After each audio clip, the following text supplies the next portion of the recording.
Você está ouvindo mais um episódio do podcast sobre neurociências do Programa de Extensão Sustenta a Vida da Universidade Federal Fluminense. Meu nome é Adriano Freitas, sou pós-graduado em neuroaprendizagem, que é neurociência aplicada à educação, especialista em neuropsicologia clínica. No episódio de hoje eu vou bater um papinho com Antônio Matheus Cissá, que ele é carioca e está lá em São Paulo e tem bastante para nos dizer aí sobre as neurociências ligadas à economia.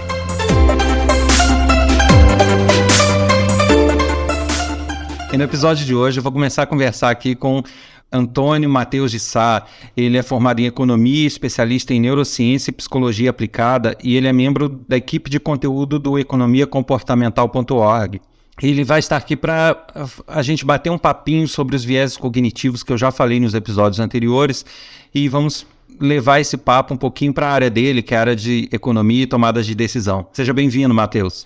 Opa, Adriano, muito obrigado. E eu vou começar querendo saber um pouquinho da sua trajetória, né? Porque você estudou economia, ok. Agora, como um economista que lida com muitos números, com os negócios, de repente se volta para as neurociências e estuda isso, né? Se especializa nessa área. Como foi essa trajetória aí? Tudo bem, como você bem disse, eu sou formado em economia, eu sou formado na Universidade Federal Fluminense, a nossa querida UF. E desde do início para o meio da minha graduação já tinha interesse nessa parte de comportamento por um questionamento sobre o tal do agente econômico perfeitamente racional que a gente estuda nos axiomas da economia tradicional. Acredito que quase todo estudante de economia tenha passado por isso, de estudar esse tal agente, e desde o início eu me questionei um bocado sobre o que é isso, descobri a área chamada economia comportamental, que pega alguns conceitos da psicologia cognitiva, psicologia experimental, para aplicar nos estudos da economia, e fiquei fascinado desde que bati o olho nisso. Comecei pela Bíblia, que quase todos começam, que é o Rápido e Devagar, do Daniel Kahneman e do Amos Tversky. E passei para a neurociência também por questões de questionar. Porque na economia comportamental você estuda o início e o fim. Enquanto na neurociência você acaba conseguindo pegar um pouco da carga material do corpo humano para estudar o meio. A gente vê na economia comportamental o impacto do ambiente na pessoa e como aquilo vai afetar o comportamento dela, que a gente visualiza, seja por experimentos ou então pela resposta que ela dá em algum questionário.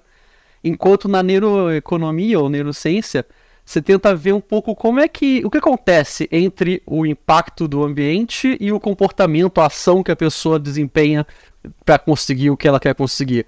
Aí acaba como se fosse completar um quebra-cabeça. Certo. Mas eu imagino que, assim, diferente de alguns ramos, alguns segmentos da neurociência, onde abarca bastante estudo na área biológica mesmo, né, e até molecular, eu penso que, no caso da neuroeconomia, seja mais a questão comportamental mesmo, né, bem focado no comportamento e nas tomadas de decisão, é isso? Também, eu gosto de fazer a diferenciação da economia comportamental, que é bem isso que você falou, vai ser o estudo do comportamento e tomar decisão.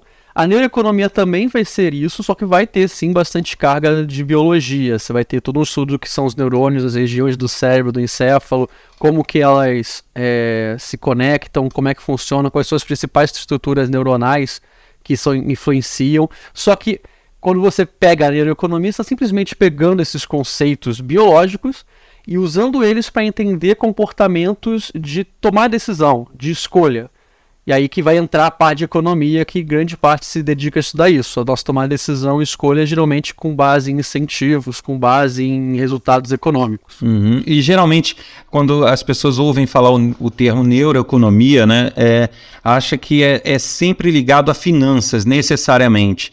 E é isso ou não? Ele abre um pouco o leque nas tomadas de decisão em geral nos negócios, né? Ou fica realmente restrito a uma questão econômica? Não é só restrito a uma questão econômica no sentido de financeira, não são só pesquisas em finanças, inclusive tem muita pesquisa em vários outros tipos de esferas. Talvez a principal seja marketing, que tem até tentam separar a neuroeconomia do neuromarketing. E posso te dar o exemplo mais famoso, que a pessoa que já pegou um pouco de neuromarketing para estudar vai se deparar com o exemplo da Pepsi versus Coca-Cola, que tem experimentos de neurociência, porque é uma história bem legal.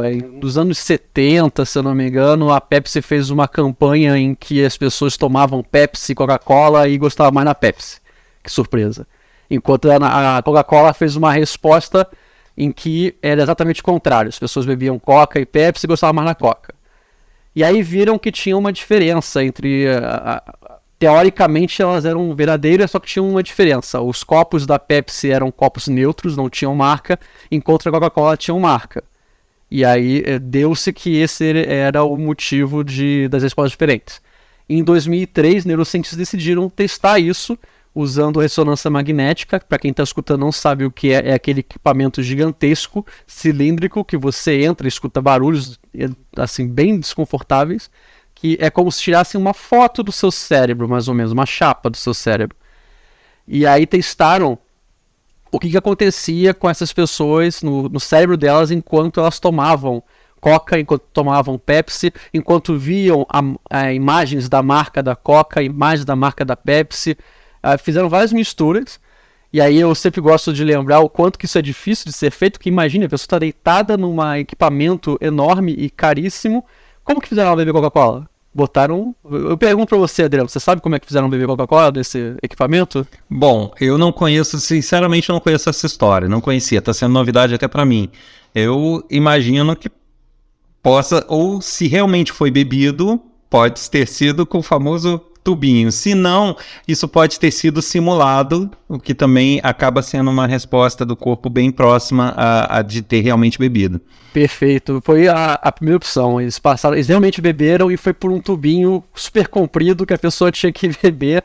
E aí conseguiram verificar. Só um momentinho para justificar para as pessoas, porque eu dei essas duas opções, porque alguns experimentos, quando você precisa fazer na ressonância funcional, que ela precisa acompanhar o momento, e muitas vezes não é possível de fato exercer aquela atividade, por exemplo, fazer uma ressonância funcional andando de bicicleta, não é possível. Então se estimula a imaginação da pessoa a se imaginar andando de bicicleta, porque as reações do cérebro são próximas à ação, né? Então é só para explicar isso para as pessoas do porquê que eu dei essa opção também. Perfeito. E aí conseguiram verificar que em ambas as bebidas as pessoas liberavam as áreas do cérebro que se relacionam com o prazer eram ativadas, só que com a Coca-Cola, além disso, ativava-se áreas relacionadas com nostalgia, afeto emocional, eram ativadas muito mais intensamente. Toda aquela questão da Coca ser o nosso símbolo natalino, Papai Noel, era muito mais forte nesse sentido. Aí deixo claro que o estudo não se propõe a dizer qual bebida é melhor, só que é super interessante. O marketing já usa dessa área há bastante tempo. Estudos em neuroeconomia acabam sendo um pouco mais complicados. Toda essa área, e eu deixo sempre claro que toda essa área é bastante recente. Uhum, bacana.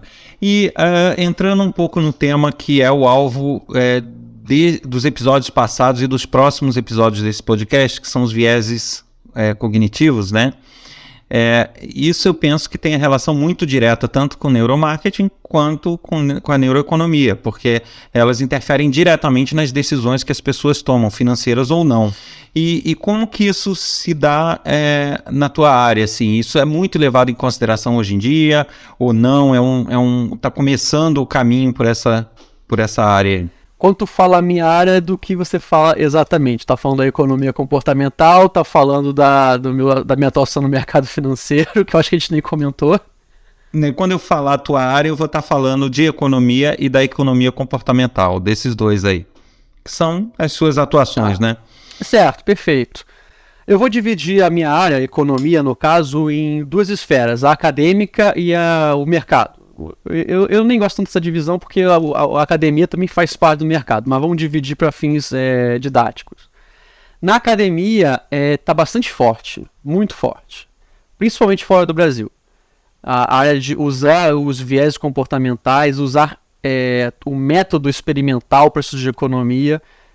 Já conseguimos uma série de prêmios Nobel em economia nessa área. Teve até, se eu não me engano, o último ou penúltimo foi um prêmio Nobel que se baseou em método experimental focado em educação de alguns países, acho que da Ásia, e ganhou o prêmio Nobel de Economia. Então, na academia, ela estava crescendo a passos de formiga e agora começou a dar uma exponenciada de uns anos para cá, principalmente depois de 2017, em que o Richard Thaler ganhou também o Prêmio Nobel de Economia, e ele é um grande expoente da área. Enquanto no mercado, e aí eu falo mais sobre o mercado financeiro, que é onde fica a minha atuação mais localizada, ele está agora começando a crescer. Então, muitos bancos e instituições financeiras já reconhecem esta área como algo válido e contratam consultores, leem livros, promovem eventos, participam de eventos para entender mais esse lado comportamental e humano. E ainda não existem áreas, quer dizer, existem, mas eu estou falando em termos de média geral. Na média, o mercado financeiro ainda não possui áreas de comportamento focado. Alguns bancos vão sim possuir, mas ainda não é um padrão. E além disso, em uma outra esfera que eu tenho algum contato são as políticas públicas que tanto o Rio de Janeiro quanto São Paulo têm em suas prefeituras nudge units, que se especializam em usar a ciência comportamental para melhorar as políticas públicas dessas cidades. Agora, entrando mesmo nesses dois vieses que já foram alvo dos episódios anteriores, né, que é o de ancoragem e o de aversão a perdas, como que isso é posto em prática nessa área de economia, de economia comportamental? Então, isso é muito difícil, essa parte algumas considerações de vieses comportamentais, heurísticas, tem uma aplicação prática mais visível. Alguns não. Então eu vou te falar aqui e vou começar pela aversão à perda. Você já deve ter explicado do que se trata aqui. E a gente, quando passa isso para alguma aplicação, é muito complicado, porque você já tentaram inferir que, como nós somos mais impactados por perdas do que por ganhos, então é muito mais motivador você fazer a pessoa focar na perda do que no ganho. Já viram que isso não é uma verdade. Nós somos mais motivados por ganhos. E isso não é muito complicado, isso não é em todo o quadro. Já viram que as pessoas são individualmente mais motivadas por ganhos, mas quando estão em equipe, se mostrou que o foco em perdas motivou mais que o foco em ganhos. Então, a economia comportamental, as ciências comportamentais na aplicação da economia vieram com essa necessidade de agregar variáveis mais complexas aos modelos econômicos. Só que a gente vai cada vez mais descobrindo que as variáveis são muito complexas, mais do que a gente imagina, então a gente aprende esse viés de aversão à perda, só que a gente descobre que não é uma soma, não é indivíduo em situação X mais aversão à perda igual a resultado tal. Não, a situação vai ter várias outras variáveis, se ele está em equipe, se ele está sozinho, qual é o ambiente que ele está, se ele tem algum trauma prévio na vida dele. Então é muito complicado a gente botar isso em uma aplicação prática. No mercado financeiro, a gente acaba atrelando alguns comportamentos, que a gente calcula em média, com aversão à perda. Então a pessoa, quando comprou uma ação, fez um investimento, ela está vendo o investimento dela cair. A gente poderia considerar que se ela vendesse a ação dela e assumisse a perda, ela ia evitar mais perdas. Só que aí é atrelado ao sentimento de você não querer assumir a perda, que você deixa a sua ação afundar, o seu investimento afundar, e aí você nunca vende ele, enquanto você poderia vender e usar o dinheiro, mesmo que menos que você tenha começado, para um investimento mais saudável. Então isso é atrelado à aversão à perda. Eu só ia fazer um comentário aqui, porque na verdade você, no início do que você estava falando, você chegou a expor que não é bem assim, né? Existe a aversão à perda, mas detectou-se que não, a pessoa dá mais importância aos ganhos. Mas como você realmente depois falou, só deixando isso claro, né, a aversão à perda ela é tratada de uma forma meio que genérica nos estudos acadêmicos e depois você tem que desdobrar ela para áreas específicas, onde são somadas, ao que você falou, as variáveis específicas de cada área, né? Então uma coisa é você aplicar a aversão à perda no marketing, outra coisa é você aplicar na economia, outra coisa é você aplicar na educação. Então acho que cada segmento vão ter suas variáveis que vão reforçar ou não esse tipo de viés e que vão dar mais ênfase, né, ao que o viés causa na pessoa. Então, as variáveis que envolvem a economia ou o marketing podem ser totalmente distintas daquelas variáveis que interferem no comportamento de uma pessoa em sala de aula, em um ambiente acadêmico, por exemplo, né, que lida puramente com a cognição.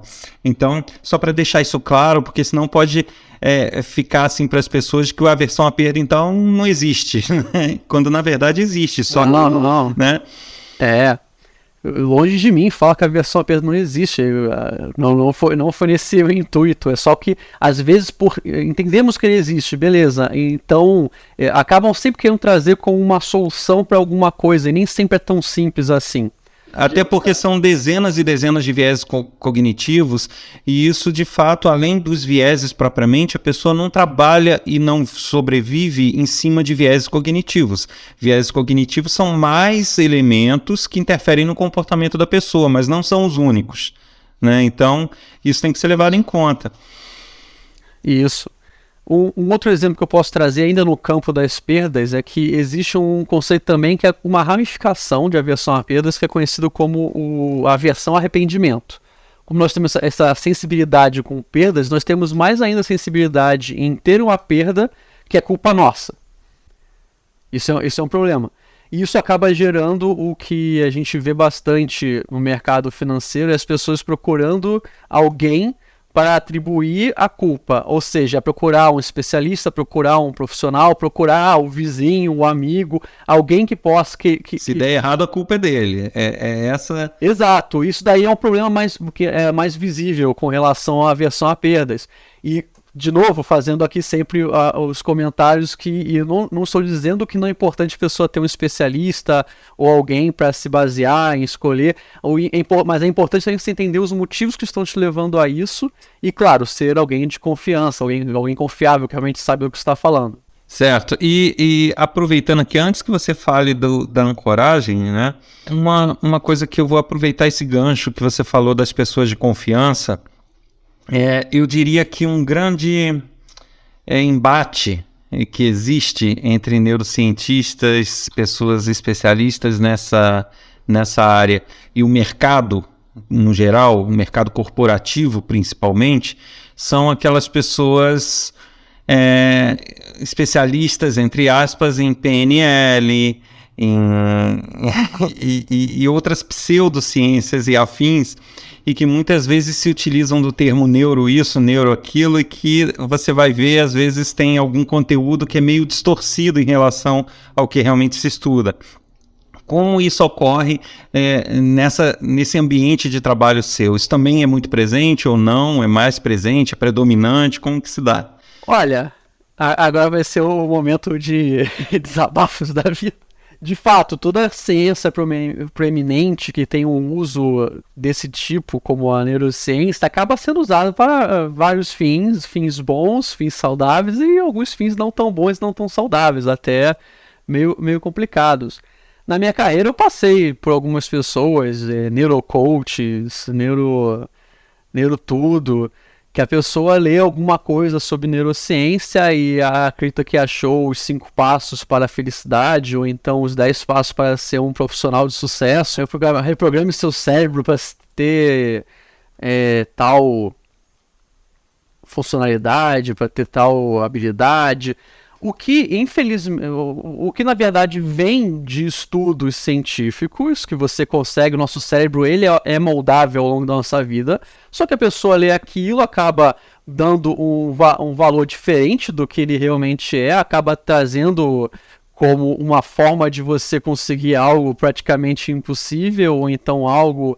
É aquele velho conto do vigário, as pessoas estão sempre atrás de caminhos fáceis e rápidos, e para conseguir as coisas. Aí vem alguém e acaba, sabe, pegando esse estudo que tem a base científica adequada, só que bota de uma forma que não é tão adequada, e eu particularmente não gosto desse tipo de abordagem que você está trazendo. Não, pois eu toquei nesse assunto porque realmente é uma luta que em cursos de extensão ligados a neurociências, em boletins, palestras, seminários e até no podcast mesmo, se você reparar, existe um episódio falando justamente disso, né? A diferença entre neurociências e PNL.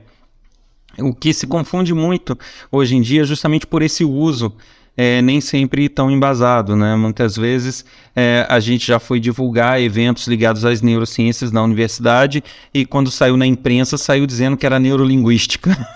Olha, foi um problema sério, né?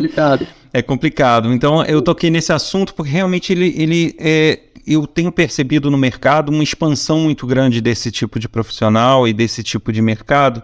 E eu queria sentir como isso está aí, né, na tua região e na tua área, como isso se aplica. Isso realmente, pelo visto, está bem presente, né? Acaba sendo presente em alguns ambientes. No ambiente do mercado financeiro ainda não é comum você ver pessoas abordando neurociência, até porque é um mercado normalmente mais conservador. Só o uso da psicologia já é uma inovação muitas vezes exagerada para quem está acostumado com esse tipo de mercado. Neurociência não é tão comum. Mas já que você tocou no assunto, acho que para fins didáticos dá para eu trazer aqui uma história que passa todo esse processo do que não deve ser a neurociência. Existe um estudo que ficou super famoso e a pessoa que fez enriqueceu com base nele, em que pegavam pessoas e freiras para fazer um experimento neurocientífico em que as pessoas verificaram as ativações neuronais das freiras enquanto oravam e usuários de iPhone enquanto mexiam em seus celulares. E aí observaram que a ativação neuronal era a mesma, as mesmas regiões eram ativadas enquanto as freiras oravam, enquanto os usuários de iPhone usavam o iPhone.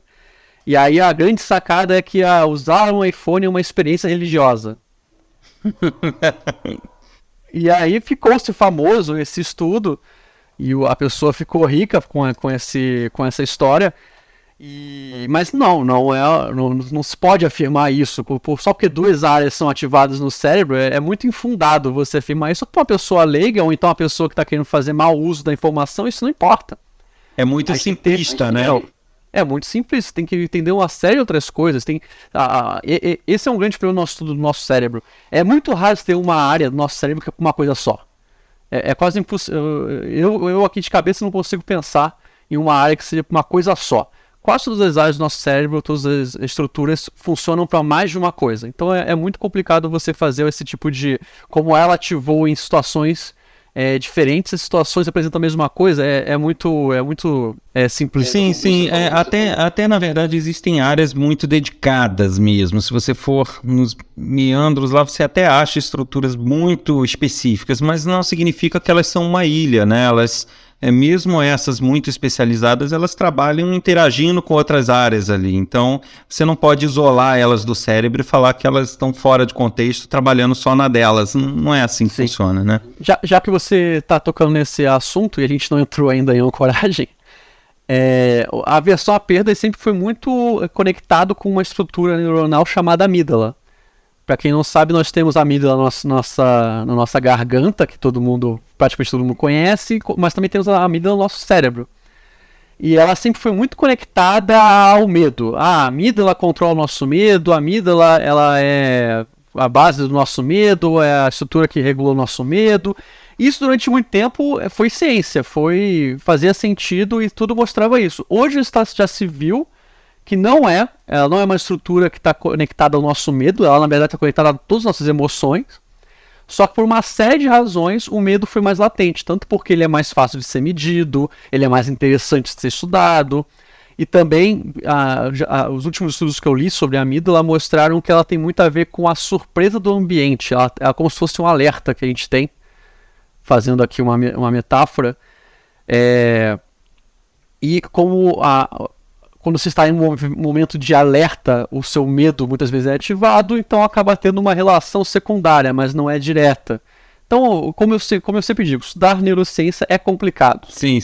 E até aproveitando como a gente está aqui falando de diversas curiosidades, você está tocando nisso, eu vou aproveitar o seu gancho aí e fazer uma explicação, justamente porque surgia muita confusão entre a amígdala da garganta e a amígdala do cérebro, né? Para quem não sabe, a amígdala da garganta hoje é chamada tonsila. Então, houve uma mudança de nome técnico aí dentro da área de medicina e anatomia. Então, se vocês ouvirem falar em tonsila, são as amígdalas que se chamava amígdala da garganta. Então, ninguém retirou a amígdala. Se vocês retiraram tonsilas. Entendeu? A amígdala hoje em dia é só no cérebro mesmo. Tá bom? Só levando essa curiosidade. Olha, essa eu não sabia. Muito legal. Mas então agora acho que a gente já pode entrar na ancoragem, né? A ancoragem eu penso que já seja uma coisa mais diretamente relacionada com a tua área, que talvez interfira mais, que é justamente aquela observância de valores, né? De você, apesar de você poder ter a ancoragem por características não especificamente valores, mas eu penso que seja algo bem utilizável em relação a valores, a economia, a neuroeconomia e por aí vai. O que você me diz sobre esse viés de ancoragem? Ancoragem, como tu falou, a gente acaba se apegando a valores. Eu sempre explico ancoragem dizendo que quando você tem uma questão numérica a ser resolvida que você não faz ideia por onde começar, você vai usar qualquer coisa que tenha no seu ambiente, na sua cabeça. Tem aquele experimento famoso da roleta russa que você talvez já tenha explicado. Agora, no mercado financeiro, na economia em geral, a gente acaba atrelando muito o efeito ancoragem a negociações, seja de bolsa de valores, seja negociações comerciais, varejo, em que geralmente quando você tem um preço que já é estabelecido, você acaba se ancorando nele. Isso no mercado acionário é muito simples de ser verificado. Como é que você sabe que a sua ação rendeu ou então que a sua ação está perdendo valor? É com base na âncora que você criou quando você comprou ela. Então, se tu comprou ela a R$100, a R$50, a R$1, aquilo aí virou a sua âncora. O que faz todo sentido até. Isso aí a gente talvez nem contasse como necessariamente um viés, que viés normalmente está atrelado a erro. Pode gerar erros, mas muitas vezes é interessante de fato você entender até lá a base do seu investimento. Enquanto em transações não no mercado financeiro, por exemplo, imóveis, a gente brinca que quando a primeira pessoa que fizer a oferta está ancorando o preço da casa. Então, se você está interessado em comprar uma residência, você vai se ancorar no preço dela. E digo mais, digamos que Adriano, você está querendo trocar de casa. Hoje você marcou 5 visitas para você visitar. A primeira visita é a mais importante, porque é nela que vai ficar ancorado toda a sua referência do que é uma casa boa ou ruim. O sentimento que tu sair da primeira casa, se tu considerou que ela é boa ou ruim, vai ser o mais importante, porque a segunda casa você vai usar essa comparação com a primeira, aí a terceira casa você vai usar a comparação geralmente é com o pico do que você mais gostou ou menos gostou das anteriores, e assim por diante. Então, a pessoa que quer vender a casa, é muito interessante ela pensar qual que vai ser a trajetória que ela vai botar o cliente dela para assistir. Bom, então a gente na verdade já está até passando aqui do tempo do podcast, o tempo regulamentar. Mas foi bom, a gente estava até conversando aqui, eu vou fazer esse convite aqui até no ar mesmo, que eu vou tratar de diversos vieses cognitivos. E a minha ideia é entremeá-los com bate-papos como esse contigo, para a gente dar uma outra visão, né, da área, não ficar só no acadêmico, só no teórico, para poder ter essa visão tua também de mercado. Então, eu gostaria de convidá-lo a retornar nos nossos podcasts aí para conversar de novo sobre os assuntos ligados às neurociências e à economia, à neuroeconomia. Podemos contar? A tua sorte é que eu sou um apaixonado pelo assunto, adoro falar sobre isso, adoro aprender sobre isso, então, inclusive, topo o seu convite e ainda estendo às pessoas que quiserem entrar em contato, não sei se agora ou mais pro final vou passar os meus contatos aí para quem está ouvindo, vou passar agora, tudo bem, quem tiver interesse, quase todas as minhas redes é Antônio Mateus Sá. Então, se você estiver interessado em me encontrar no LinkedIn, ou então no Facebook, Instagram, quase tudo é Antônio Mateus, com TH no Mateus, Sá, S-A. Joia. E se quiser, também pode utilizar esse espaço para divulgar algum projeto, alguma outra atividade que você tem feito, né, acadêmico ou não, para que quem tiver interesse possa te encontrar nessa atividade também. Com certeza, para quem tiver o interesse de ver um pouco mais sobre economia comportamental, eu faço parte da equipe de conteúdo do site economiacomportamental.org, é um dos mais antigos sites desse tema aqui no Brasil, desde 2014 fazendo conteúdo super interessante.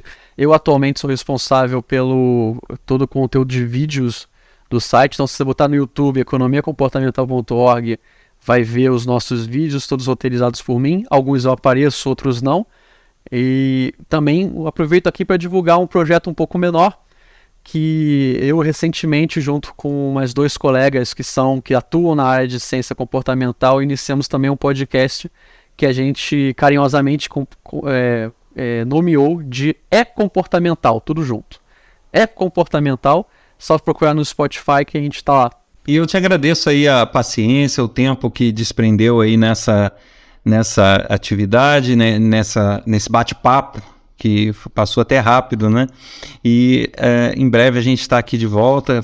Eu penso que seja muito proveitoso para quem esteja ouvindo, porque dê um leque maior, né, de exemplos e de experiências ligadas à economia e à neuroeconomia. Eu te agradeço muito e breve a gente volta a conversar sobre o assunto. Um abraço. Também agradeço, um abraço e abraço a todos que ouviram.